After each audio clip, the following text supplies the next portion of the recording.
नमस्कार दोस्तों, स्वागत है आपका मेरे YouTube चैनल गुरु अमृत कहानियाँ पर।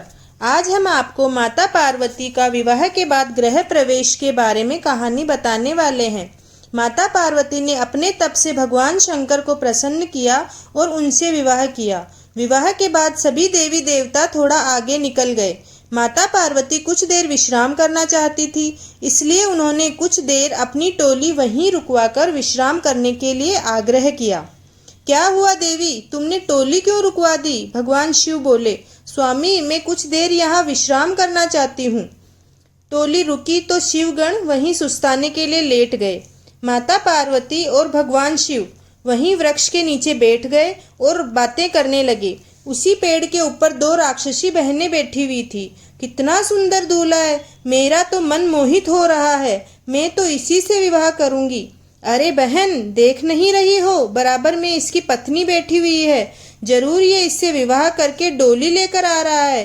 तुम इससे विवाह नहीं कर सकती हो। नहीं, जब मैं एक बार ठान लेती हूँ तो वो काम करके ही रहती हूँ और मैं ये करके ही रहूंगी। हा हा हा हा। कुछ देर विश्राम करने के बाद डोली कैलाश पर्वत पर पहुंची। माँ पार्वती के गृह प्रवेश के लिए कैलाश पर्वत फूलों और आभूषणों से सजाया गया था। नंदी और शिवगण द्वारपाल के रूप में खड़े थे। सभी देवी देवता और ऋषि मुनि उनके स्वागत के लिए एकत्रित हुए। माता पार्वती कैलाश पर्वत पर अपने नए घर में प्रवेश करने ही वाली थी कि एक आवाज ने उन्हें रोक दिया। माता पार्वती देखती है कि उनके समक्ष बिल्कुल हूबहू एक जैसी उनकी हम शक्ल खड़ी है। कोई समझ नहीं पाता कि असली माँ पार्वती कौन है। रुको, इनका विवाह मेरे साथ हुआ है। मैं इनकी धर्म पत्नी हूँ, इसलिए गृह प्रवेश में करूँगी, ना कि तुम।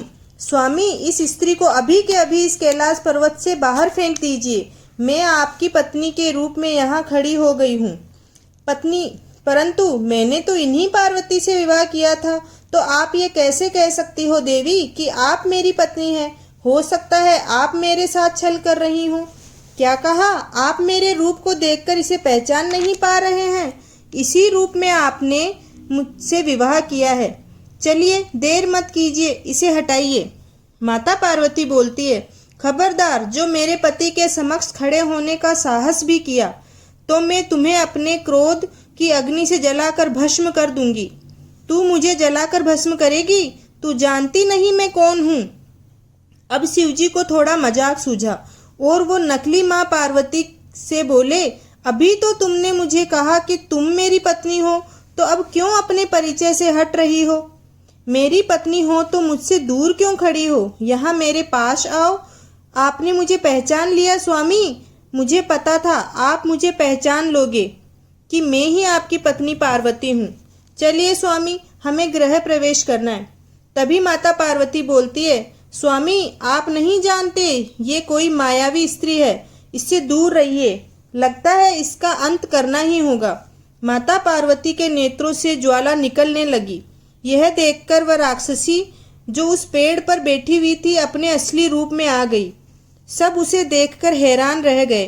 वो माँ पार्वती से क्षमा मांगने लगी। मुझे क्षमा कर दो, मैं तुम्हें अब कभी तंग नहीं करूंगी। मुझे जीवन दान दे दो। शिव तुम्हारे हैं और सदैव तुम्हारे ही रहेंगे। राक्षसी के क्षमा मांगने पर माँ पार्वती उसे क्षमा कर देती है। राक्षसी वहां से चली जाती है।